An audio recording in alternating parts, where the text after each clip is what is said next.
Beer, wine, whisky और vodka. क्या आप जानते हो इन सब ड्रिंक्स में क्या फ़र्क होता है?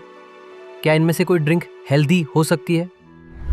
साइंस के हिसाब से अल्कोहल की सेफ लिमिट क्या होती है? अल्कोहल का नशा एक अजीब तरीके से होता है। जब लिवर ब्लड से अल्कोहल को निकालने की स्पीड से ज़्यादा स्पीड से ब्रेन उस अल्कोहल को अब्जॉर्ब करता है, तभी नशा चढ़ने लगता है। जब हम छोटे थे तो लगता था कि अल्कोहल कोई ज़बरदस्त इन्वेंशन होगा, इंसानों का बनाया हुआ कुछ खास। लेकिन दोस्तों, सच ये है कि अल्कोहल नेचर में नेचुरली अवेलेबल होता है। इसका इतिहास इंसानों के इतिहास से भी पुराना है। दुर्भाग्य से आज भी हमारे देश के कई गांवों और बस्तियों में लोगों को साफ पानी नहीं मिलता, लेकिन दारू आसानी से मिल जाती है। ये कहानी है एक एवरेज मिडिल क्लास परिवार की। अमित एक आइडियल बेटा था, स्मार्ट, संस्कारी और माँ का लाडला। उसने कभी दारू नहीं पी थी और उसे दारू से नफरत थी। जब भी वो शराबी लोगों को देखता, उसे लगता वो गिरे हुए लोग हैं, पैसे चुराते हैं, पुलिस से पिट जाते हैं, परिवार की इज्जत खराब करते हैं। लेकिन जब अमित 18 साल का हुआ और उसने एक अच्छे कॉलेज में एडमिशन लिया, तब उसका पहली बार घर से दूर रहना हुआ। नए शहर में नए दोस्त मिले और एक दिन सेलिब्रेट करते हुए उसने अपना पहला ड्रिंक लिया। कॉलेज के पहले एग्जाम्स में अच्छा स्कोर आया, दोस्त खुश हुए, पार्टी रख ली। बस वहीं से शुरू हुआ ओकेजनल ड्रिंकिंग। हर फ्राइडे पार्टी होती, ड्रिंक्स होती। धीरे धीरे ये ओकेजनल ड्रिंकिंग बन गई रेगुलर वीकेंड ड्रिंकिंग। दोस्त उसकी ड्रिंकिंग कैपेसिटी की तारीफ करते, अमित को वोडका पानी की तरह पीने वाला बोलते। फिर एक दिन उसकी गर्लफ्रेंड ने उससे ब्रेकअप कर लिया। दोस्तों ने उससे समझा, एक ड्रिंक ले ले भाई, मूड ठीक हो जाएगा। और अमित ने भी पीना शुरू कर दिया, हर दिन। उसने महसूस किया कि जब वो पीता है तो सारा स्ट्रेस चला जाता है, एक टेम्पररी सुकून मिलता है। और साइंस भी कहता है कि रेगुलर अल्कोहल कंजम्पशन से कुछ देर के लिए काम फील होता है। लेकिन दिक्कत ये है कि धीरे धीरे वही सुकून पाने के लिए ज़्यादा अल्कोहल चाहिए होता है। 6-8 घंटे बाद वो सुकून चला जाता है और अमित गिल्ट, एंग्जाइटी और पैनिक अटैक महसूस करता। जब वो घर गया, माँ बाप उसके हालात देखकर टूट गए। माँ ने मंदिर, यक्रा, डॉक्टर सब ट्राई किया। घोड़े का पेशाब तक पिलाया गया, लेकिन कुछ काम नहीं आया। अमित गुस्से में आने लगा, चिल्लाता, छोटी बातों पे झगड़ा करता। शादी हुई, अरेंज्ड, लेकिन बीवी ने सिर्फ 2 दिन में पहचान लिया कि वो अल्कोहलिक है। उसने और उसकी माँ ने काफ़ी कोशिश की, लेकिन अमित नहीं बदला। जब एक आदमी जो पूरे परिवार को संभालता है अल्कोहल एडिक्ट बन जाता है, तब हर चीज़ बिखार जाती है। मेंटल स्ट्रेस, पैसे की बड़बड़ी, फ्यूचर का सत्यानाश।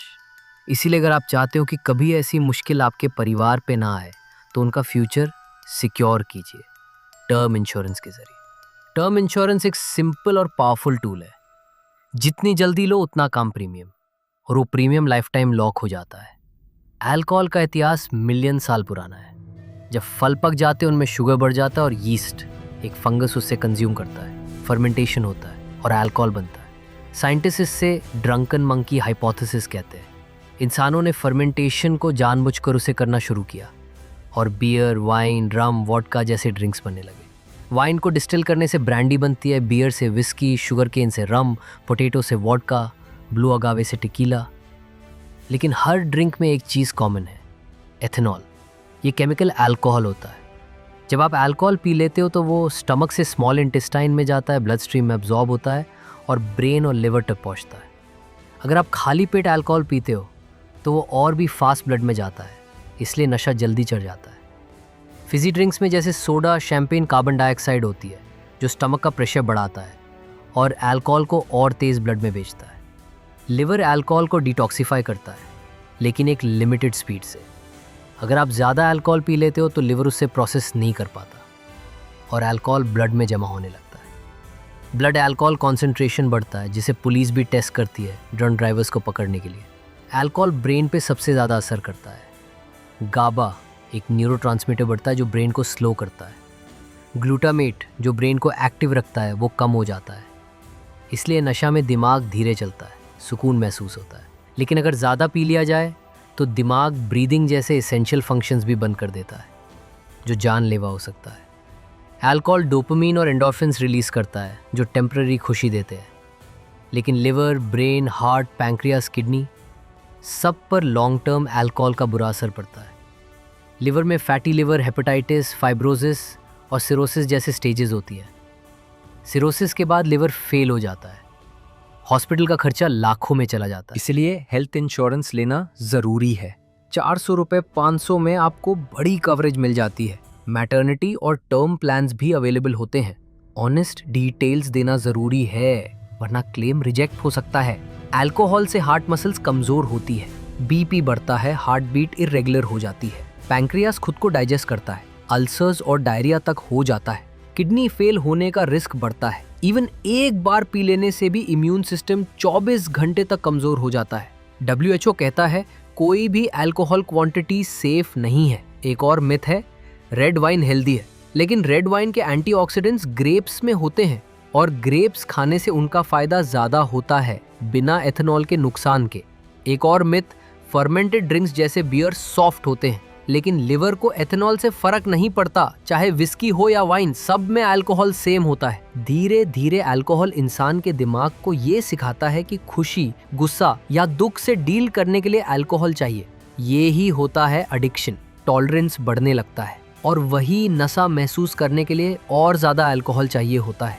एक स्टेज आती है जब बिना पिए इंसान नॉर्मल फंक्शन भी नहीं कर पाता। इससे कहते हैं अल्कोहल डिपेंडेंट सिंड्रोम। और अगर बंद करने की कोशिश करे तो हाथ कांपना, एंजाइटी, विड्रॉल होने लगता है। अमित के परिवार ने लास्ट में अल्कोहलिक अनोनिमस से मदद मांगी, एक नॉन प्रॉफिट ग्रुप जो दुनिया भर में लोगों को एडिक्शन से निकालने में मदद करता है। रिकवरी इजी नहीं थी। अमित ने गैस्ट्रिक मेडिसिन ली, कई बार रिलैप्स किया, लेकिन माँ और बीवी से किया प्रॉमिस उसने तोड़ने नहीं दिया। आज वो 47 साल का है, एक सक्सेसफुल एंटरप्रेन्योर है, हर दिन AA मीटिंग अटेंड करता है। उसकी कहानी दिखाती है कि रिकवरी पॉसिबल है, बस हेल्प मांगना ज़रूरी है। अगर आप या आपके किसी क्लोज को अल्कोहल की दिक्कत हो तो पहला कदम है मानना की प्रॉब्लम है, दूसरा कदम हेल्प लेना। गवर्नमेंट की हेल्पलाइन 1 कसोल कार्सिलिस पे कॉल करो, कॉन्फिडेंशियल काउंसलिंग मिलेगी। अल्कोहलिक अनोनिमस की वेबसाइट चेक करो, नियरेस्ट सपोर्ट ग्रुप का पता करो, रिहैब, काउंसलिंग, डिटॉक्स सब अवेलेबल है। सोशल लेवल पे भी इस प्रॉब्लम को सॉल्व करना होगा। अपने लिए एक वड़ा करो, मैं कभी दारू नहीं पीऊंगा। और अगर कोई दोस्त फोर्स करे तो उससे ये वीडियो भेजना। पार्टी करो लेकिन पानी के साथ, H2O C2H5OH।